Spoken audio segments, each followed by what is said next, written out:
Hey, it's Andrew Limbong. Before we start the show, 2024 is coming to a close, and our team is looking back at all of the great books we've been able to tell you about this year.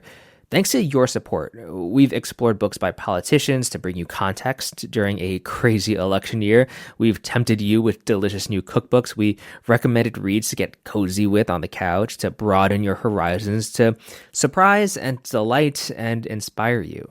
And it's all because listeners like you step up to support our work, either by giving to your local station or by joining NPR Plus. Now, NPR Plus has grown a lot this year, and we want to say an extra special thank you to those supporters right now. You know who you are. We see you.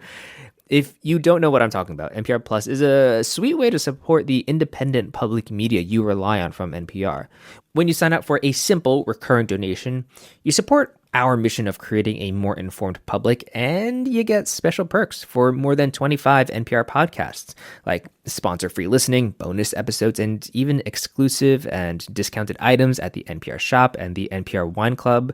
When you donate today, you join a community of supporters united by curiosity and eagerness to seek out different perspectives in books and in the real world. So join us on the Plus side today at plus.npr.org. Thanks so much. Hey, it's NPR's Book of the Day. I'm Andrew Limbong. All right, we made it through Thanksgiving. I hope you made it out okay, and I hope family drama was kept at a minimum. But if it wasn't, that's okay too. It's kind of the point behind today's book, actually. It's a memoir titled I'm Laughing Because I'm Crying by comedian Youngmi Mayer.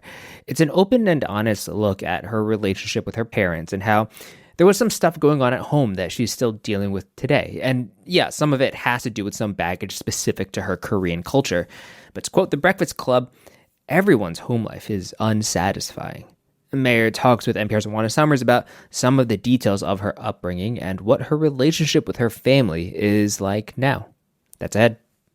This message comes from NPR sponsor Sattva. Founder and CEO Ron Rutson shares the experience they hope to create in their viewing rooms.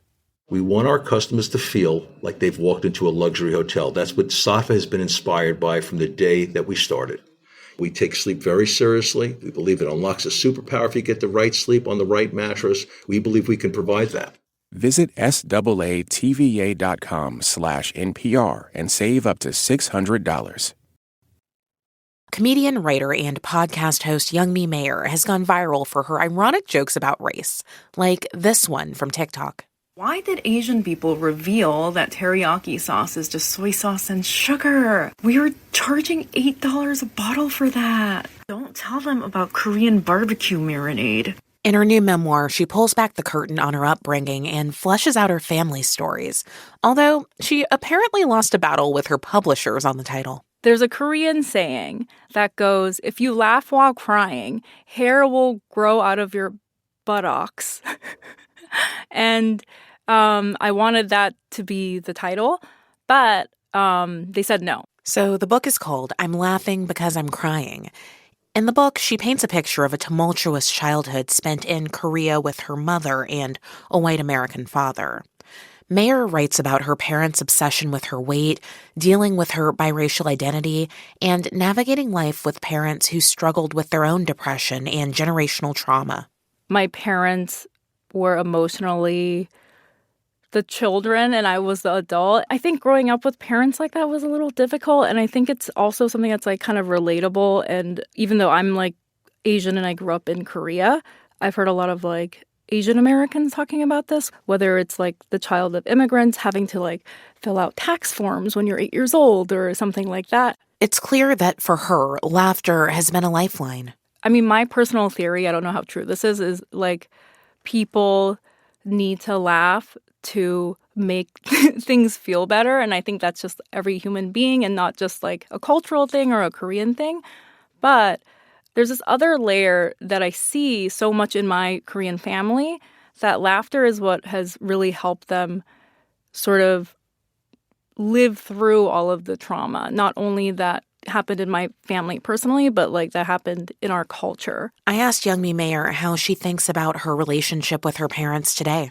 You know, so many people ask me like how this is going to be like accepted by my parents, which is obviously very stressful for me. But Sure. The strange thing is that I don't think what I said about my parents is bad, and I don't think it's unusual. I personally believe that the things that I talk about in this book are quite, normal, or they happen all the time, and they're regular things that most people's parents did to them too. And maybe the issue is that most people go through these things and they just do not want to talk about them openly. And for me to do so, maybe if they don't want to talk about it, they'll feel better hearing somebody else say it. I also want to talk about your career in comedy, because you tell the story in the book of when you first said out loud and acknowledged openly that you wanted to do stand-up comedy. What was that conversation like? So basically, my entire life, I had this dream of being a stand-up comedian, and I never said it out loud. I never even told, my closest friends.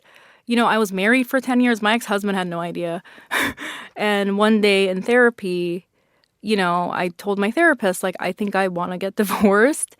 And she had seen it coming. So she was like, oh, yeah, that's understandable. And then I said, I want to do stand-up comedy. And she was like, what are you talking about? You've never talked about that. And I was like, I've literally never said that to anybody in my entire life. That was the first time. I think a lot of that has to do with the fact that all my life I was raised to believe that I didn't deserve to live my life and do what I want to do. I think I really was taught that I was put on this earth to help other people, and whatever I wanted was selfish and embarrassing, and I should be ashamed for wanting to be seen in any way, because that's, prideful or egotistical. And so from that day forward, I literally, the next day, I started doing open mics and it was that stand-up. quick. And then, yeah, it was literally I think I signed up for an open mic on my phone, on my way down, to the lobby. I find it really interesting thinking back on that too. Youngmi, before we let you go, I do want to ask you, the book's out in the world. What do you hope people take away from it? I hope people relate to it. If they relate to it, I hope that they understand that it's okay and it's nothing to feel bad about. I guess it's related to working in these Asian identity culture spaces for so long. But something that I hear over and over again is I'm really glad that you did this comedy video because this is how I feel. And I thought that I was the only one that went through this. I thought I was the only Asian person that has a neck tattoo or, didn't go to college and is really bad at math or has a drug problem.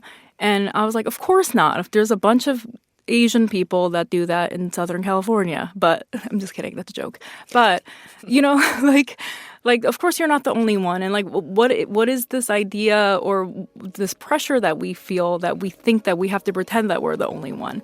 If those people are out there feeling bad about themselves, they have that takeaway. Youngmi Mayer's memoir, I'm Laughing Because I'm Crying, is out now. Youngmi, thank you so much. Thank you so much.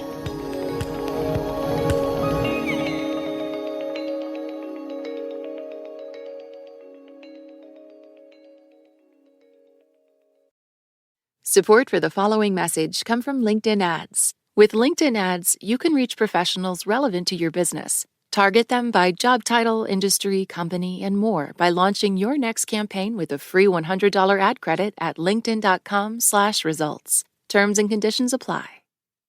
Support for the following message come from LinkedIn Ads. With LinkedIn Ads, you can reach professionals relevant to your business. Target them by job title, industry, company, and more by launching your next campaign with a free $100 ad credit at linkedin.com/results. Terms and conditions apply. This message comes from NPR sponsor KeyBank. At KeyBank, they're dedicated to helping their clients succeed by delivering expert-driven insights on trends that matter. Find out what's forecasted in healthcare and sustainability, how to navigate future economic conditions and technology trends, and how to protect yourself against cybersecurity threats. Head to key.com/trending topics to get a look into their insights or speak to a banker today.